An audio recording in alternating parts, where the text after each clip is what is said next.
the Patreon pick, as requested by our lovely Patreon, Jay, thank you for the request, was the 2005 film Waiting, ...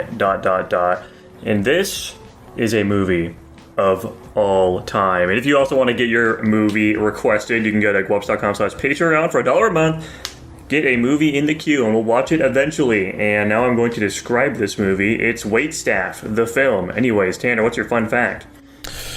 Fun fact, the pubic shot was some nearby stripper in a crotch wig. The what shot? The one where the girl pulls her skirt up and she has a big hairy bush. Oh my god. That's pretty fun. Anyway. I think this movie it's okay. I think it's just kind of fun. And because of that, what are you ranking it? Oh yeah, C+. Okay. Dylan, what about you, dude? This movie is my antithesis. This is the exact opposite of my everyday life and how I do things. I gave it a B- though. Okay. I gave it a C personally. Jackson, how about you?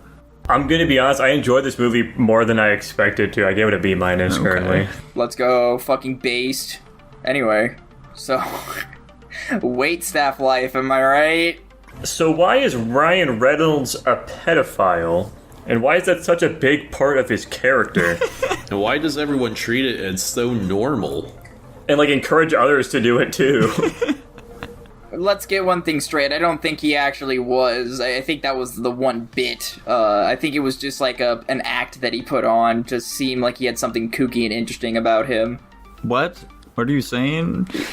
There was a part of the movie, because there were, at the very end when they were like at the party, he went back to the room with the girl. He like was like, oh, could we just say that I had sex with you, and then ended up not actually having sex with her. I think that, like, if at the start of the movie that scenario happened, he would have had sex with her. But because he learned and grew throughout the film, it was like, oh, look at that. He wouldn't have sex with an underage girl. Isn't that great? He also still made out with an underage girl knowing she's underage. I guess that's fair. I don't know. I guess in my mind I wanted to believe it was a bit because of how I am. I'm sorry. Anyway. I don't know, Ryan Reynolds plays kind of the same character in every movie I see him in, so it's not a big shocker for him to have such an out-there kind of role. Jackson, did this movie really take you back? Yeah, shockingly, a lot of the dynamics in this movie did remind me a lot of my time at McMinimans. And shockingly, I feel like the actual acting of people was pretty good in the scenarios they're putting them in. Like, it did feel like a little snippet of a workday at a busy restaurant. A lot of just their, like, little minor things just added up to be a very convincing performance for me overall, even though it is still a pretty cheesy, what's the word I'm thinking of? Gross. Disgusting, comedy. vile. For sure. Dude, Yeah. I was gonna ask you how relatable this was for you. I do recall having, like, memories of working back in a restaurant as well. Nothing nearly this extreme. I remember looking at some of the shit, I'm like, some of the shit is so exaggerated and the shenanigans going on would never actually happen, but I think just for the purpose of this movie as a comedy, it just works so well and adds to the comedy of, like, none of the surrounding people are noticing this is happening. That's very silly. Dylan, did you mean to make that joke, by the way? You said shenanigans? That's the name of the restaurant in the film? Oh, you're right! I did the thing on accident. That's funny. Holy shit. The being a good waiter to a table of people and then they give you a card and it's just for another job at a different restaurant as a fucking vibe. That happened to me like 3 times. I'm not even kidding. That happened? Oh, that never happened to me. Unfortunate. Damn. You're just better than me. It's okay.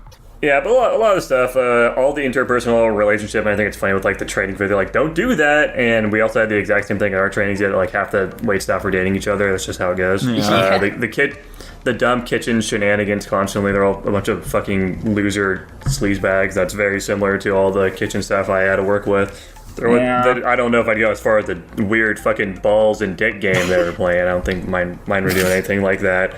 The fucking dishwasher always trying to be like some fucking I'm super smart and deep person, but they're kind of just retarded. Very consistent with that as well. A lot of dishwashers like that. Yeah. Jalon types, I like to call them personally. A pseudo-intellectual, if you were. Yeah, where they think they're really smart, but they're not. I mean, I guess in this movie he was smart, but, like, if he was that smart, he shouldn't have been a fucking dishwasher. That's just me. But, I think that's the irony of the situation. the fucking pissed off screaming girl that should have been promoted. I've worked with a lot of people like that too. That's a shit's vibe. Getting stiff constantly. A lot of relatable humor. I think they do the acting well, and it was fucking surprisingly funny. I think mostly just because I related to a lot of it so much. Yeah, I agree. I'm blessed to have never had to work at a fucking restaurant like that, so definitely didn't relate to it quite on that level, but... I do like the, I guess I'll say one more thing here. I'm just going to be the one that says everything about this movie. Just like the messaging about, like the people's places in life and the main characters that we're following primarily. His just like outlook on everything. I do like all of that. I think it's interesting that he went to like find his path and not get stuck in somewhere he didn't want to be. I do like the fucking twist around with the kind of douchebag guy he knew. Especially, I feel like I've had moments where like I'm being a waiter, and like somebody tries to have like a comment or a conversation with me at a table, and they're mostly just trying to jack themselves off. They don't really give a shit about me. Yeah. That's happened to me a couple of times too. Very relatable. I did like the turnaround on that, where he was like a good guy in some manner in the end. Yeah, you could say it's a coming of age story, Jackson. However, I feel like Take Me Home Tonight did it better personally. Dude, that movie sucks though. True. Yeah, I think this is a fine film. It's decently funny. My big problem was just like all the pedophile stuff. Plot-wise, it was pretty messy. It kind of just becomes like it almost feels like a movie 43 thing, except like it's all in the restaurant, but where you're just cutting to all these different groups of people getting in different hijinks or whatever. There is no rising action in this movie. It's literally just watching people live a day in the life of a waiter at a restaurant. Yeah. Very immersive. Yeah. But that's all my thoughts on this one. There you go. Awesome. Well, boys, were you ready to rank this one? Oh, yeah. I'm sticking with a C+. Yeah. I'm stick with my C. Hell yeah. I'm also sticking with my B-. I will probably lower it later, but right now it's still sitting high in my mind. Yeah, later you're gonna be going through your ranks and be like, "What? Why the fuck did I put Waiting at a B-?" True. Yeah, presumably. And it lands at a C+, unsurprisingly. Whoa.